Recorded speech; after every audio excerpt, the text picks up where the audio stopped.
Hey, it's a great day in Nevada. I'm at Harrah's Casino. Harrah's, right here. And this is our oleander. This is a Nerium oleander. This is the pink variety. It's a shrub, or sometimes considered a small tree. He's cultivated worldwide in temperate and tropical or subtropical areas. Now he's a member of what's called the dogbane family because he's very toxic, and apparently he's very poisonous to dogs. Now we're not really sure exactly where it comes from, but it apparently comes from the Mediterranean. So this plant, it grows about 7 to 20 feet tall. It can be a shrub or cultivated as a tree from its trunks. And the flowers, they come in white, pink, or red. Now the flowers, take a look at the close flower here. It's got 5 lobes. They glow in clusters year-round. They peak in summer for the best blooming. Now they will split and they will form numerous seeds. So the leaves here, they actually form whorls as they wrap around this plant, usually in pairs of 2 or 3. They're a thick, leathery green.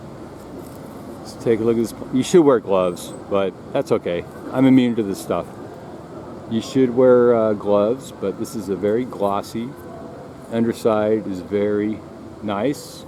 It's kind of willow looking, but it doesn't wave like our typical willows. Now this is the only species of plant known as Nerium. Now this is a very vigorous grower in warm subtropical regions.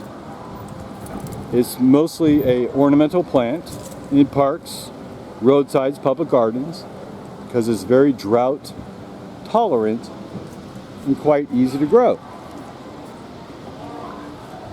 Now the hardy versions, like white, red, and pink, they will tolerate down to about 14 degrees Fahrenheit, where the leaves might become damaged. So if you have them outside in the Midwest, you typically bring them inside. But out in the Southwest, outside is pretty much the way to go. It's tolerant of poor soils, intense heat, salt spray, lots of drought. Now they will flower more vigorously if you give them lots of warm water. Not warm water, but you know, lots of water. Now typically, when you maintain these, you will make sure these seed pods are cut off to maintain the best flowers. Now if you propagate this yourself, you'll cut it out at one of these buds below the leaves here, right? And then you strip off the leaves, you plant it in a fortified kind of fertilizer pot. Then it will just regenerate by itself. It's very resilient, and it'll grow by its own. All right, so that's our Nerium oleander. Now don't eat it, because if you eat it, you'll get nausea, diarrhea, headaches, all sorts of problems, heart failure, and it actually can be fatal if you eat the seeds mostly.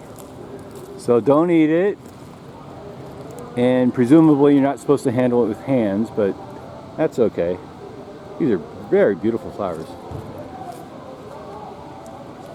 All right, so that's our Nerium oleander. Hope you enjoyed the video. Thanks. Bye.